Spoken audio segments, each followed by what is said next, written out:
Hi guys, I just wanna share a confirmation, or I just wanna share this video as a confirmation or further confirmation of what I've recently posted, or the latest video I posted about overflow.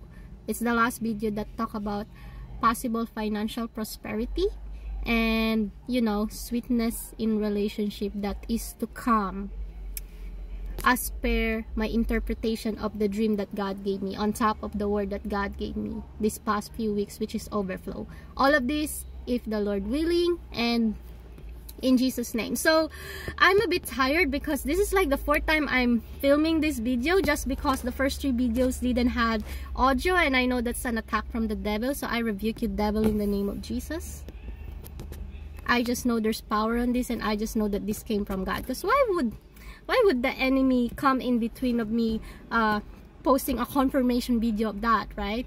If that came from him. So for me, this is also another confirmation that financial prosperity and a successful, loving, sweet marital relationship is about to come for me, and if you believe, and if you're a follower of Jesus Christ, and for you, in Jesus' name. And the Lord willing, if my reading for the timing is right, we will all see this manifesting before Christmas, before the Christmas season, right? If the Lord willing, and of course in Jesus' name.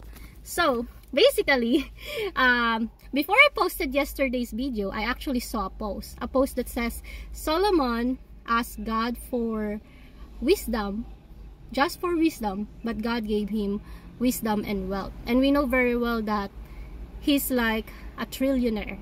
If his value today will be $1 trillion, and I believe that he's like one of the, if not the richest man in the Bible, if not the richest man that ever existed. Then Abraham asked for a son, but God gave him a nation, right? And also the idea of King Hezekiah just asked God to be healed, but God extended his life for 15 years.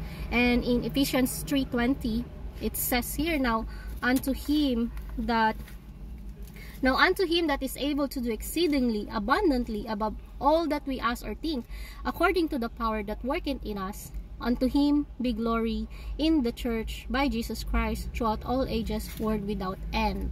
Amen. So what that implies is God is a generous God. In John 10:10, Jesus mentioned that the thief, which is the devil, came to kill, steal, and destroy, but he came to give us life and to give it to us abundantly. God longs to bless us. God longs to bless us, but first we need to seek him first and his righteousness, and to make sure that our heart is set on him, that when he blesses us, the blessing will be extended to those whoever God wants to bless through you. And blessings could be not only in material form, but also probably by making you have the resources and the provision so you can minister to where you needed to minister. So, you know, there's a lot of things to consider on that, and I just want to highlight that the very first starting point of all of this is faith. It's faith, you know, faith in God, faith in Jesus Christ, faith that Jesus came, he died, and he rose again. He died for our sins, and he rose again after 3 days. Faith in the words that has spoken in the Bible, and also faith on God's promises to us, right? Whether that's personal or that is in the Bible. Now, I don't believe that God's personal promise would be something that is against the word of God. You know, God does, in the Bible, it does encourage us to test every spirit, because sometimes if we receive a word, it will definitely come from a certain spirit, right? So in Hebrews 11 chapter 5, it says, chapter 6, it says here, but without faith it is impossible to please him, for he that cometh to God must believe that he is, and that he is a rewarder of them that diligently seek him. So faith and diligently seeking the Lord. In the first place, if you don't have faith in God, you wouldn't believe in him, right? And if you don't believe in God, why would you even seek him, right? Why would you even pray to him, right? So in this verse though, it's pointing that you have to diligently seek him, because we do know that there's a lot of lukewarm Christians who will claim that they are Christians, but they don't believe in the demonstration of the power of God over their life. Now that's a topic for a different story, but my point is, I saw that post, and then yesterday, right, I mentioned that I had a dream, which God willing implies financial prosperity, on top of what I've originally asked for. I just asked for a husband. I just asked for a husband that loves me, that I don't have to question his love and interest for me ever again, that I pray to God I'll never get jealous because his devotion and love is for me, and it's true, and that devotion, love, and even grace, mercy, and compassion that he will have on his heart for me came directly from the throne of God. I don't ask for anything less. And this is when God sent me the word overflow. Look, daughter, I'm gonna give it to you. When the candidate is right in front of you, you will recognize him because of his constant, consistent pursuit for you, for your affection, you know. Of course, for me too, for God too, right? First of all, his affection and pursuit will be set on God, but then I will know that he's the one, because I will not only like him, you know, but I will see qualities in him that I've prayed for, you know. And then this is also where God is saying, look, I'm also gonna provide for you financially. So, and that's what the last video is all about. So actually, I'm gonna post the video about the radio station. So okay, because like I said, this is like the 5th time I'm filming this. I don't know if I even mentioned it, but the way God confirmed it is, you know, I was just about to, I wasn't even finished with my work. I was still on shift, but I've decided to just visit a certain shop for a certain item.